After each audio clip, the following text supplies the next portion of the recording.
Nesse vídeo eu vou tratar com vocês a respeito do Ibovespa, sobre Vale, o minério de ferro, sobre Banco do Brasil, Petrobras e também sobre as transmissoras e as dificuldades envolvendo o mega leilão que vai ocorrer ainda neste mês. Então vem comigo. Salve, salve investidores! Como é que vocês estão? Sempre lembrando que antes de continuar, você clica no botão embaixo de inscrever-se para ajudar esse canal. E a S&P, que é uma agência de classificação de risco, de crédito das empresas e de países, acabou alterando a perspectiva para Petrobras, Bradesco e BRF, até mesmo BRF, que há ali um risco de crédito muito claro, já que há um endividamento muito elevado. Inclusive, a Marfrig pretende socorrer a BRF através de um follow-on, em que ela vai adquirir a metade da participação da BRF que está sendo oferecida para um fundo soberano da Arábia Saudita, e mesmo diante dessas dificuldades, S&P acabou elevando a perspectiva para essas empresas e outras para positiva. Anteriormente, a S&P tinha elevado apenas a perspectiva positiva para o Brasil, agora para essas empresas que seriam consideradas mais arriscadas no momento. Além disso, estamos vendo otimismos em relação à projeção para o PIB brasileiro. Já há previsões ali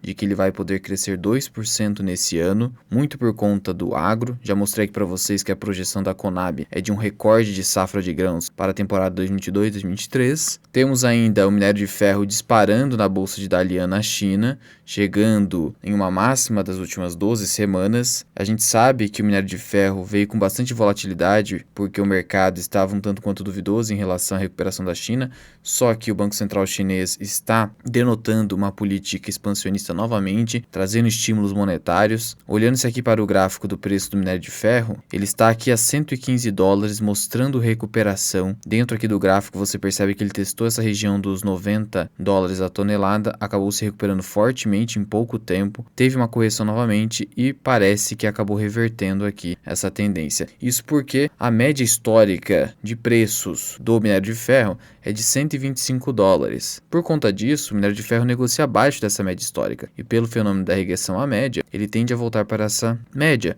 a um desvio padrão que deve ser corrigido, e os estímulos monetários da China e a própria intenção do governo chinês de recuperar a sua economia que foi muito afetada pelo coronavírus, tudo isso reforça a eventual regressão à média, de tal modo que Vale, que acaba tendo uma correlação muito positiva com o preço do minério de ferro, acabou ficando descontada.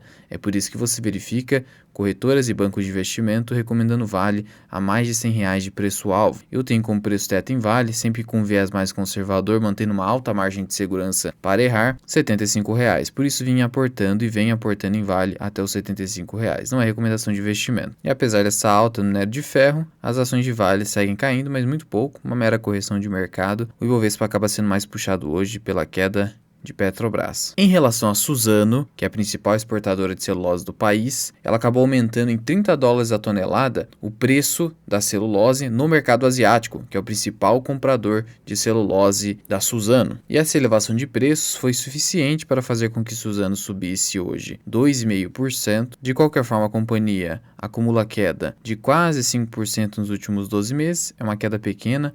A companhia vem se recuperando, mas perceba como a ação é extremamente cíclica. Nos últimos 5 anos, a companhia não entregou retorno, porque afinal de contas as cotações ficaram andando de lado, só que se você pega no início de um ciclo e acaba acertando um final, você tem um lucro expressivo. Sendo que em termos de evolução de receita, a Suzano acaba vencendo a Klabin 600% nos últimos 10 anos, ao passo que a Klabin cresceu 300%. As duas cresceram bastante, mas a Suzano acabou crescendo mais. Inclusive a evolução de lucro da Suzano foi bastante expressiva. No geral, as ações de Suzano também são mais descontadas. Contudo, Suzano, na minha visão, acaba sendo uma empresa mais arriscada para se investir, principalmente porque ela fica muito sujeita à oscilação da celulose. Para além disso, a companhia, por exemplo, tem uma operação na Argentina em que ela ganha muito dinheiro e tem dificuldade de extrair os recursos da Argentina. Eu já trouxe esse assunto em outro vídeo. Por isso, diante dos riscos maiores, apesar da maior evolução de receita e do maior crescimento, ainda assim fico com a Klabin na minha carteira, por questão de segurança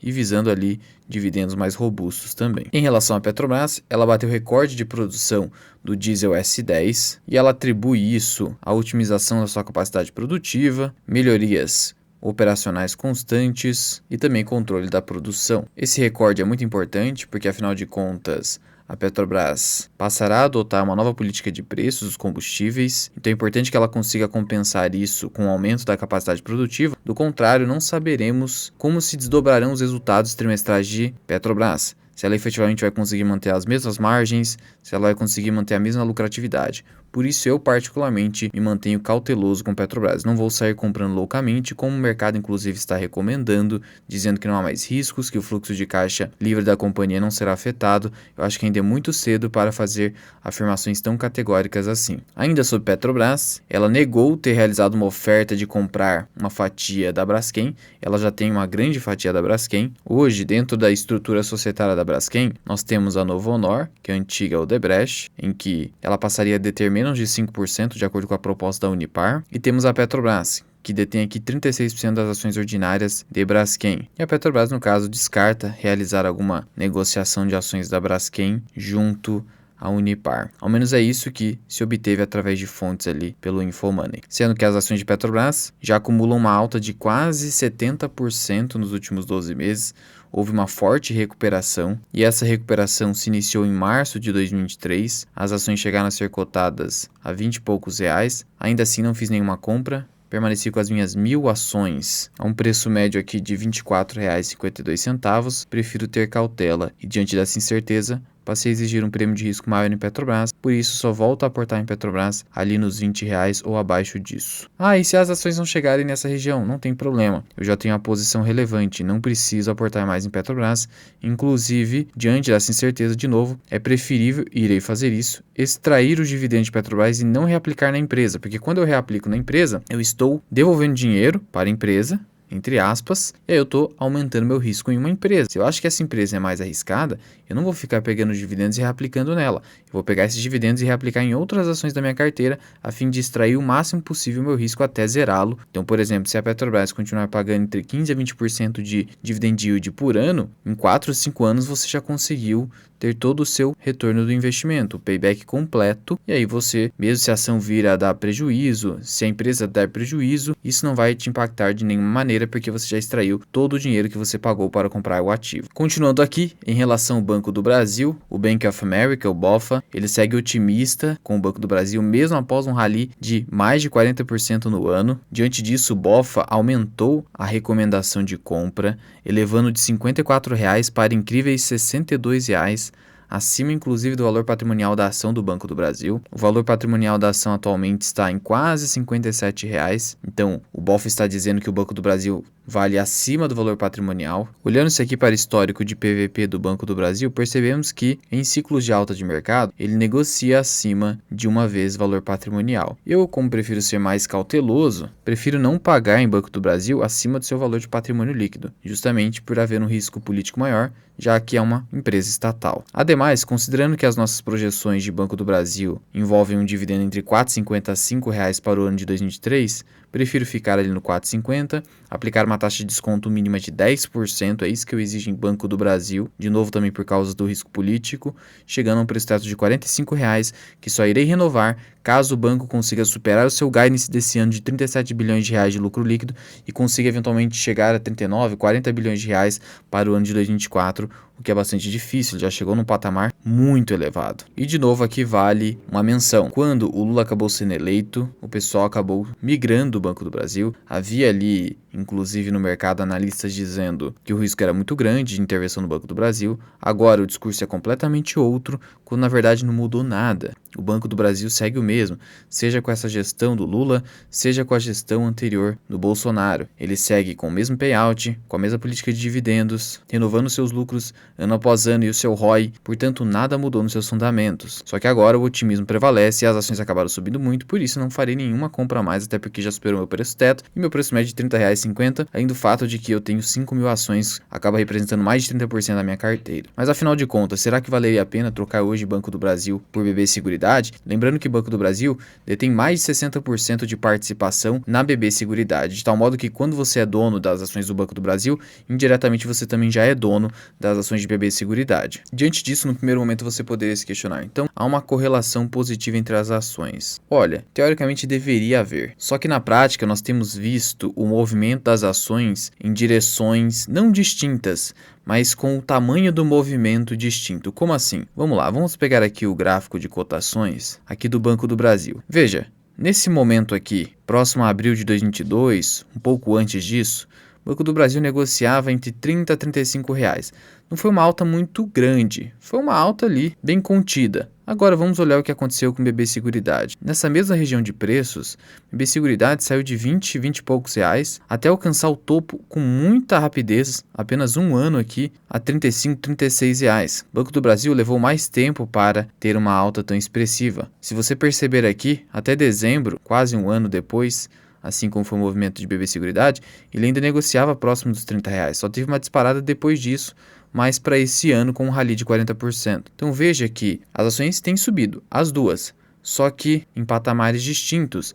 Nesse momento de aceleração na alta de Banco do Brasil, a BB Seguridade na verdade deu uma desacelerada até uma corrigida. Portanto, poderia sim fazer sentido fazer essa troca. Eu prefiro não fazer o giro, vender minhas ações de Banco do Brasil, até porque me parece bastante improvável conseguir comprar Banco do Brasil novamente a patamares de 30 reais. Então eu prefiro ficar quieto com as minhas ações de Banco do Brasil. Mas, considerando essa situação, pode fazer sentido realizar novos aportes, não em Banco do Brasil porque já está acima do preço teto, mas sim BB Seguridade e porque Caixa Seguridade acabou ficando muito cara também, na minha visão. Então hoje, só lhe restaria BB Seguridade dentro do setor de seguros, salvo também a Porto Seguro, mas ela atua mais no seguro automobilístico. Eu prefiro ficar inicialmente com BB Seguridade, meu preço teto R$ 33 reais. Eventualmente, caso eu não tenha mais nenhuma ação para aportar na minha carteira, provavelmente vou inserir BB Seguridade como um segundo plano. Não é recomendação. E em relação aqui ao mega leilão que vai ocorrer ainda nesse mês, dia 30 de junho, que vai envolver bilhões de reais em investimentos,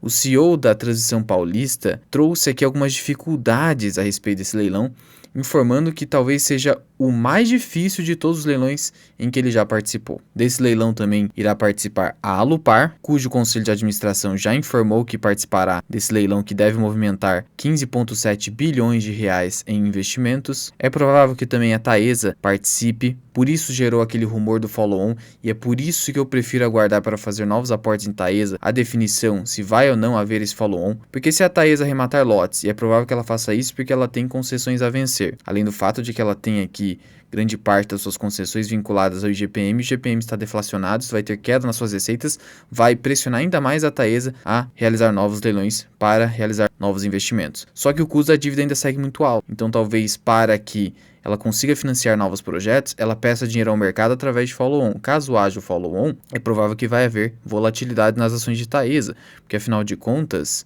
você está aumentando o número de ações e mantendo-se a demanda, você gera queda nas ações. Talvez as ações caiam para R$ 33, R$ 32. Prefiro aguardar. Vou entrar no follow-on, já antecipo nesse sentido. Só se tiver algum motivo excepcional para me fazer não fazer isso, mas prefiro aguardar. Agora, se a Taesa simplesmente não anunciar o follow-on, vou manter meu preço teto de R$ 40 em Taesa e talvez eu faça mais alguns aportes. E segundo o CEO da Transição Paulista a respeito das dificuldades desse mega leilão, ele diz, abre aspas, a gestão de risco está muito complexa. Em um momento de dinheiro escasso, ainda estamos num ciclo de aperto monetário, que pode se reverter? Sim, pode se reverter, mas ainda é expectativa do mercado. É provável que o Banco Central realmente reduza a taxa Selic? Sim, muito provável. Mas ainda, efetivamente, o dinheiro está escasso. Continuando, eu não consigo prever com clareza meu custo de capital daqui a 2 anos. Então essa imprevisibilidade dos juros causa, de fato, uma dificuldade para os gestores definirem as suas matrizes de risco e também o retorno que aquele investimento, aquele novo projeto pode ocasionar. Então, quando você, por exemplo, faz um cálculo de taxa interna de retorno e de valor presente líquido, você precisa ter uma certa previsibilidade do custo de capital. Caso você não tenha essa previsibilidade, fica realmente muito difícil saber se o projeto vale ou não a pena. E ainda complementa, é o leilão mais difícil que eu já operei.